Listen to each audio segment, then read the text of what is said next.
everyone, and welcome to the Mash&Drum Whiskey Room. My name is Jason C, and if you're a subscriber, thanks so much for the support.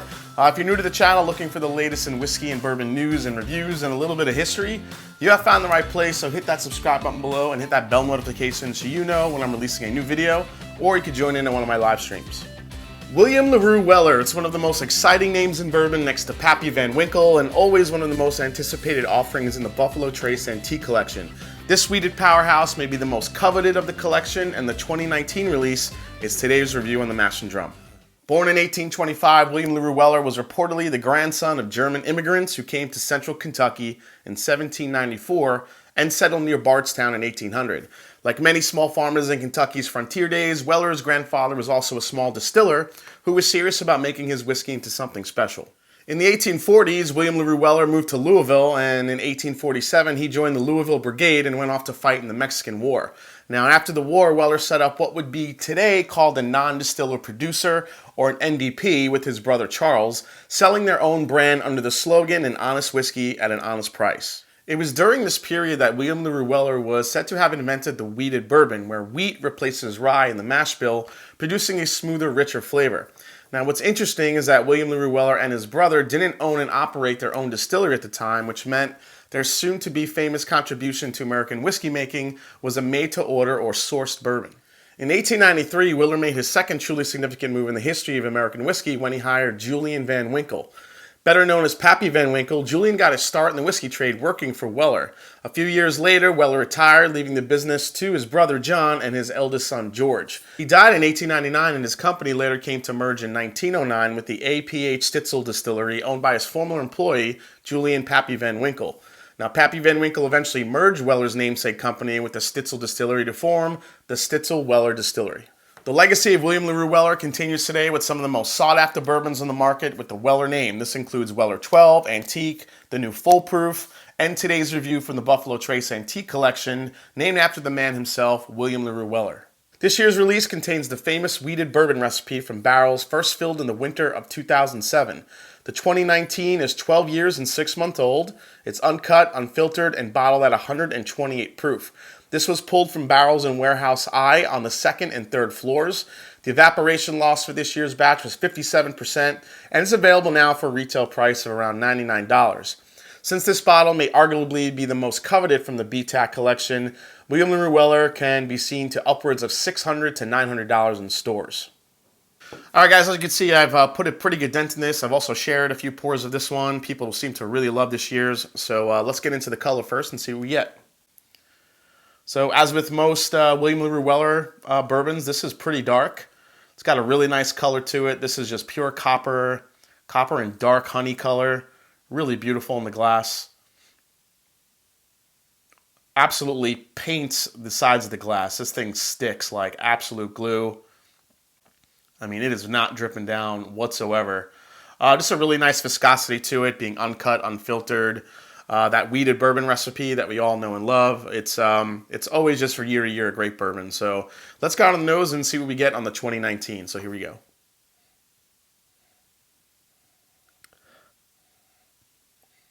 First thing that jumps out of the glass, and the first thing that I got when I first opened this bottle, was cherry and caramel. It literally smells like dark cherries dipped in like hot caramel sauce. It's so good on the nose. Get that beautiful toasted pecan note that I love to get in Buffalo Trace bourbons. I still get it even on the wheated ones as well. There's a really beautiful oak spice in here. I think it comes across as some a little bit of cinnamon, maybe some nutmeg as well. But the oak spice in here, it's not overpoweringly oaky. It provides a good balance of the sweetness so far right off the bat on the nose. It's so deep and rich with fruits now. I'm getting not only cherry, but getting kind of like a dark, like a blackberry maybe. Getting a hint of chocolate too, which is really nice. Yeah, like chocolate covered blackberries maybe. I mean, just such a ton of, just an overpowering of sweetness. Oh yeah. All right, let's whip this around here in the glass a little bit. Let's really get some air in it. That's what I always like to do. I like to really spin it, probably, I don't know, a few hundred times. Really get some air in it. It really releases some of the flavors, and you can kind of get deeper into the glass. Oh yeah, see, now that a little bit more air's into it, you really get now the vanilla extract is coming through. All those beautiful vanillas that's pulled from the barrel into the middle of the whiskey here. Getting a lot of vanilla, good oak spice too. But now I'm getting a little bit more of that chocolate note too. The more it gets air, some more chocolate comes through. Yeah, more pecan too. Man, it's like pecan pie in a glass. It's just so good on the nose. You could kind of nose this glass all day. All right, enough of that. Let's go into the palate. See what we get. Here we go. Cheers, everybody. Oh, it's just so enveloping. So much happens when you have a pour of this that it's hard to kind of compute in your head what's going on. Initial thoughts on the first sip, I'm getting that cherry and chocolate note right up front, which is interesting because that's usually a flavor I get primarily in George T. Stagg. But on this one, I'm getting a lot of cherry, a lot of chocolate. There's a ton of deep, rich vanillas in here. Yeah, you can just let this sit on your palate and just kind of taste all the different flavors and what's happening. It's one of those exploration bourbons, I always like to say. So let's go for another sip. The second sip, now that more of the fruit characteristics started coming out, which could happen with a wheated bourbon. You get a little bit more of a fruit characteristic that comes in. This one I'm getting it in like cherries and blackberries, like something like dark fruits here. That chocolate note is still hanging out. Man, but the mouthfeel on this, the way it just paints the inside of your palate, it's really incredible. It just kind of sits around, it kind of lingers. What I love doing with the William Larue Wellers or anything from the BTAC or, you know, a really nice high-end bourbon, just let it kind of, when you take a sip, just let it sit on the front of your tongue. And if you start getting like a tingling sensation right on the front there, you know you're about to get a nice experience throughout the palate. Because if it can do something like that just on the tip of your tongue, once it gets to the mid palate and then the finish, that's when the magic really starts happening. So this is definitely doing that. On the finish, I'm getting a good amount of oak. This is a nice long finish, uncut, unfiltered, 128 proof. So let's go for another sip here. Wow, that one, see on that sip, I got like brown butter and fruit together.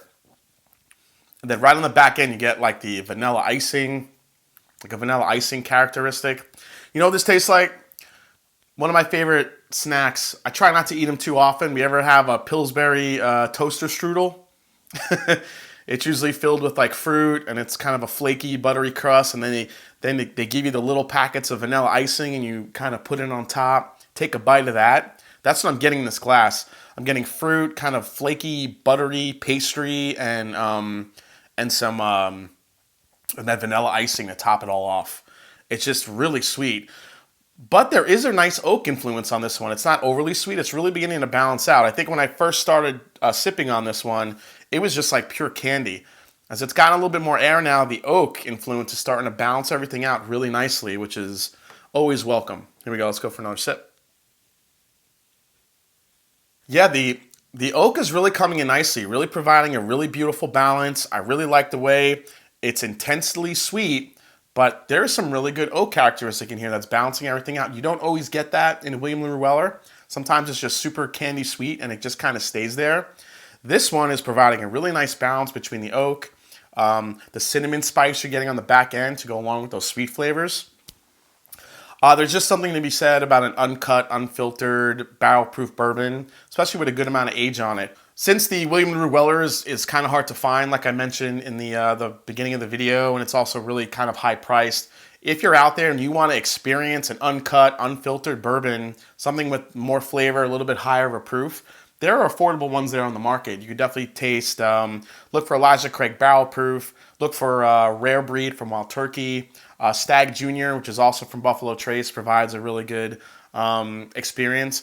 But those have rye mash bills in them. If you want to try a wheated bourbon that's cask strength, Maker's Mark makes a cask strength, which it's not nearly as good as this one, but at least you can get that experience. And look out for a Larceny Barrel Proof, which is coming out January. Be starting to be released 3 times a year throughout the year.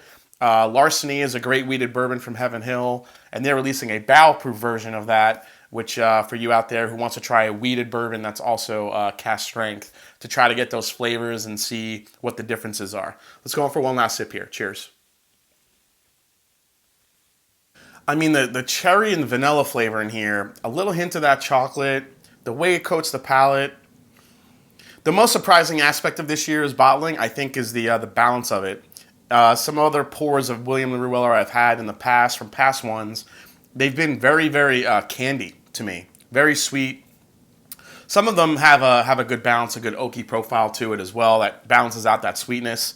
And that could be said of this year's release too. It's got amazing sweetness up front. The mouthfeel, the viscosity of it is just amazing. Gives you a nice long finish here. This is cinnamon, it's oak. Definitely more vanilla extract too. That just kind of pops out on the finish. That Pillsbury toaster strudel type flavor profile I'm getting. It's just, this one this year definitely lives up to the hype. So before we wrap things up, I'm going to try this with a little bit of water here. I'm going to put just a couple drops in it just to see what it does. So let's go into the nose and see what we get here. Yeah, see, on the wheated bourbon for me, it definitely got fruitier. The chocolate note went away a little bit.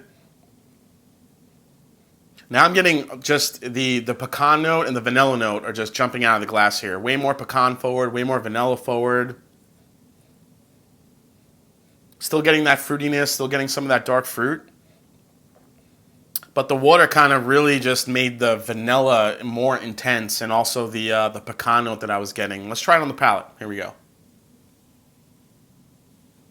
Oh, wow. I was talking about vanilla icing earlier. This has like the flavor of like a really good cream soda now. It's incredible. Have you ever had Doc's cream soda? I mean, that's like one of my favorite cream sodas. It's so good. Or Stewart's cream soda. Those are some of the brands I like. It totally came off on the back end like a nice cream soda flavor. Let's go for another sip. It's just so sweet and delicious. The cherry is still there. But yeah, adding a little bit of water to it just brought out pecan and this intense vanilla kind of cream soda flavor. It's still very syrupy. Just an absolute home run from Buffalo Trace. William Larue Weller is arguably the most coveted bourbon in the collection for a reason. It's incredibly flavorful, mouth-coating, sweet, complex, and this year's very balanced. The 2019 offering is no exception. The flavors jump out of the glass, create an amazing experience of a little bit of chocolate, dark fruits, rich vanilla, some toasted pecans, spiced oak, and, you know, as we found out, Pillsbury toaster strudel. If there's one bottle in the BTAC line for me personally that is always consistently delicious, it's definitely this one. The proofs do vary from year to year, but the flavor is always worth it. This is hard to get and usually overpriced, but if any of you have a chance to buy this one at a fair price or try it at a bar, please do. It's easily one of the best bourbons I've tried this year and a prime example of just how good a bourbon can be. All right, everybody, well, I hope you enjoyed this review for William Larue Weller 2019 from the Buffalo Trace Antique Collection. I hope you enjoyed it. If you haven't yet, hit the subscribe button below. Please hit that like button. If you haven't yet, find me on Instagram and find me on Twitter. Always love talking with you guys. Have you had this one this year? Have you found one? Have you had a pour at a bar? Let me know what you think of this year's release. And as I always say, it is not about the whiskey. It is the people you share it with. So cheers, and I'll see you next time on The Mash and Drum. Take care.